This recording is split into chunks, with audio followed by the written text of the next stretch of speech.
안녕하세요. 알버TV의 정승구입니다. 오늘은 화재보험에 대해서 좀 다룰까 합니다. 겨울 되면 항상 문득문득 좀 생각나는 보험의 내용이기도 하고요. 그냥 설계사분들한테 좀 맡겨서 그냥 가입했던 화재보험이기는 하지만 좀 제대로 좀 알고 좀 가입을 하셨으면 하는 마음에서 이 영상을 한번 제가 알고 있는 지식 범위 내에서 이렇게 좀 담아보도록 합니다.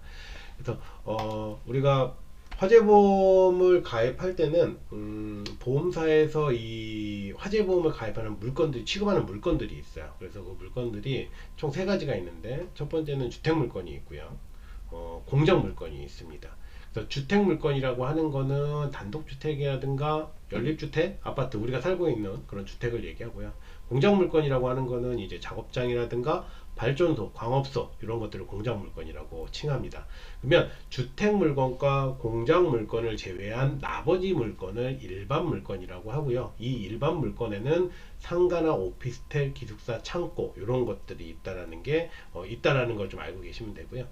이 가입물건 총 세 가지 중에서 유일하게 폭발에 관련된 화재로 보상을 해주는 것은 주택물건 하나밖에 없습니다. 나머지는 폭발을 보상하지 않습니다. 그래서 요거는 좀 알고 넘어가셨으면 좋을 것 같아요.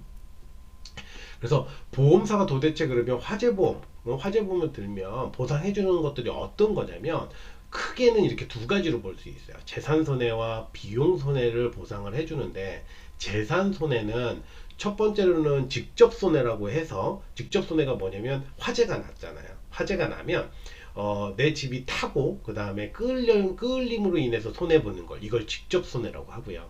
두 번째는 이제 소방손해인데, 화재가 나면 어때요? 우리가 와서 소방관이 와서 불을 끄겠죠. 그러면 불을 끄는 과정에서 어떠한 침수, 물이 막 쏟으니까, 그러니까 침수나 파괴, 왜냐면 문을 부시면서 할 수도 있고 유리도 깰 수도 있고, 이러한 파괴에 대한 손해, 이걸 소방손해라고 하고요.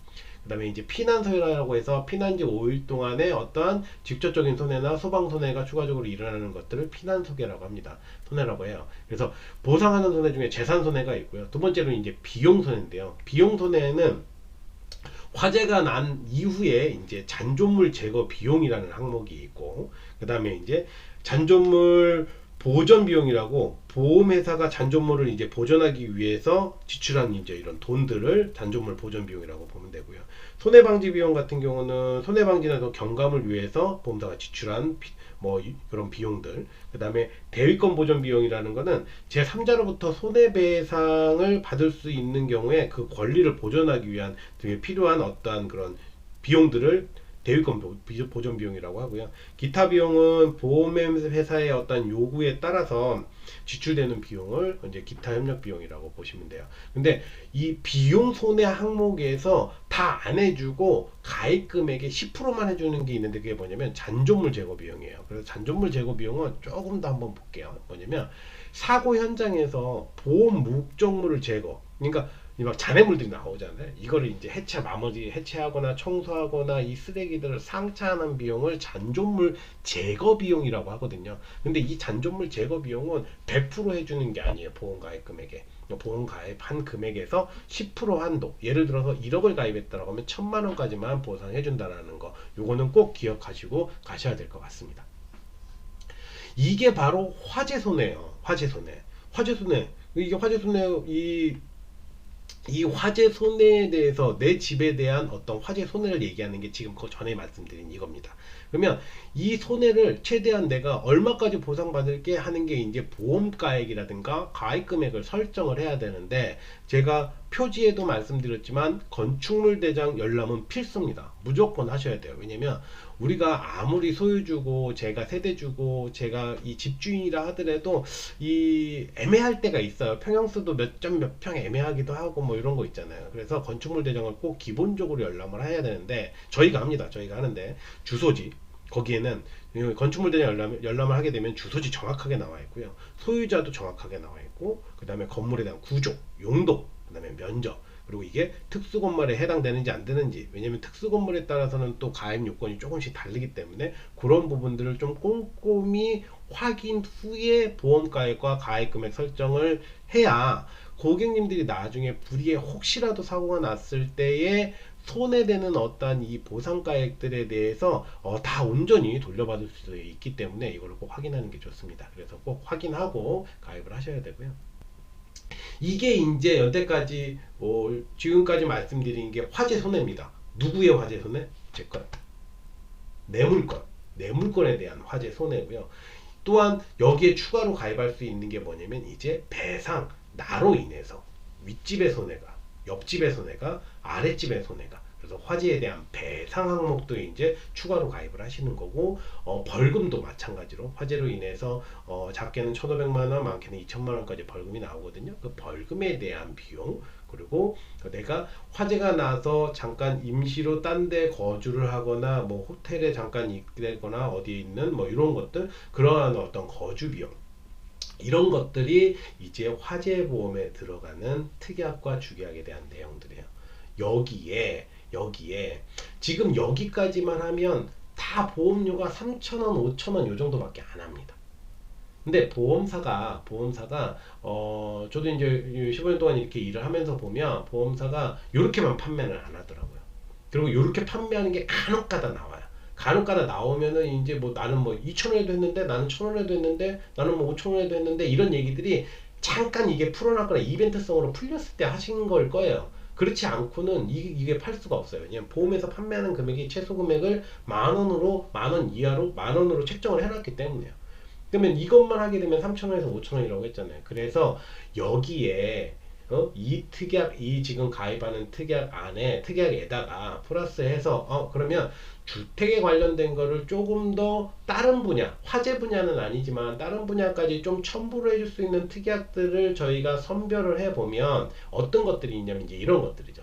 재산손해, 화재 손해는 아니고 재산손해 포지션인데 붕괴나 침강이나 사태에 대한 것들, 또한 풍수재 손해, 태풍이나 뭐 해일들, 이 바람으로 인해서 손해를 보는 거, 내 재산이. 급배수에 대한 어떤 시설, 그러니까 뭐 누출 사고죠. 뭐 누수가 돼가지고 뭐 손해를 보는 이런 것들, 급배수 시설 누출 손해, 그 다음에 도난, 요즘에 뭐 일반 가제라든가 명기 가제, 그래서 일반적인 가제, 그리고 내가 특별하게 이렇게 명시해 놓은 가제에 대한 도난 손해에 대한 것들, 그 다음에 이제 요즘에 6대 가전제품이라고 해서 내 전자제품 중 6개가 설정되어 있거든요. 그거에 대한 어떤 고장 수리 비용 10년 이내의 상품이어야 됩니다. 그래서 고장 수리에 대한 그런 것들 비용 처리해 주는 거, 그리고 가족 일상 배상 책임을 다른 보험에 가입하지 않거나 추후에 어떤 보험, 이 화재보험 이외에 다른 보험 가입하는 계획이 아직까지는 없다라고 하면 가족 일상 배상 책임까지도 이렇게 해서 10,000원짜리를 이렇게 세팅을 해 드리는 부분이에요. 이렇게 해서 이제 세팅을 하는 게 이제 화재보험이고요. 이 화재보험은 이제 가입하는 거 당연히 중요하죠. 근데 요 화재보험만큼은 또 요거까지는 꼭 챙기셔야 되는 부분이에요. 가입을 하시면 가입 이후에도 보험사랑 꼭 얘기를 해야 되는 게 있어요. 왜냐면 이 세 가지를 어길 때에는 어기게 되면은 해지 사유도 될 수가 있습니다. 그 첫 번째가 뭐냐면 보험 목적. 지금 내가 가입한 이 보험 목적을 누구한테 팔았거나 아니면 내가 어딘가로 이사 갔을 때 알리셔야 돼요. 나 거기에 보험을 가입했는데 나 지금 그 물건으로 가입돼 있는데 나 이렇게 됐다, 팔았다, 이사 간다, 이거를 꼭 하셔야 되고요. 두 번째로는 30일 이상, 연속해서 30일이에요 연속해서 30일 이상 비웠거나 휴업을 할 때, 그리고 세 번째로는 15일 이상 내 물건에 대해서 어떤 공사를 하게 될 때, 이것도 연속입니다. 연속 15일 동안, 뭐 어제 하루하고 내일 이게 아니라 연속해서 할 때는 꼭 보험사에 알리셔야지. 알리지 않았을 때 사고가 났다라고 한다라고 하면 보상도 제대로 안 될 뿐더러 해지 사유도 분명히 형성이 됩니다. 그래서 꼭 유념하셔서 이런 일이 있을 때는 꼭 보험사에 알리시는 거 제발 잊지 않으셨으면 좋겠고요. 화재보험은 그래서 뭐 어렵지 않습니다. 지금 말씀드린 게 화재보험의 전체고 거기에 부수적으로 더 넣을 수 있는 것들을 조금 더 부가적으로 설명드렸고요. 거기에 이제 10,000원짜리에서 적립금을 두냐에 따라서 50,000원짜리 화재보험도 되고 30,000원짜리 화재보험도 되고 100,000원짜리 화재보험도 되고, 거기에 5년 납을 하겠냐, 1년 납을 하냐, 5년 납을 하냐, 10년 납을 하냐에 따라서 보험의 기간을 이렇게 설정하실 수 있고요. 그래서 화재보험은 이 정도의 맥락이시면 아마 보험 접근하시는데 아마 많은 도움이 되실 겁니다. 혹시라도 궁금하신 부분이나 이런 부분들이 있으면 여기에 있는 연락처로 문자 주시거나 전화 주시면 제가 성실하게 답변 드리도록 하겠습니다. 감사합니다. 오늘도 알보TV에서 화재보험으로 좀 안내를 드렸습니다. 다음은 더 좋은 영상으로 찾아뵙도록 하겠습니다. 감사합니다.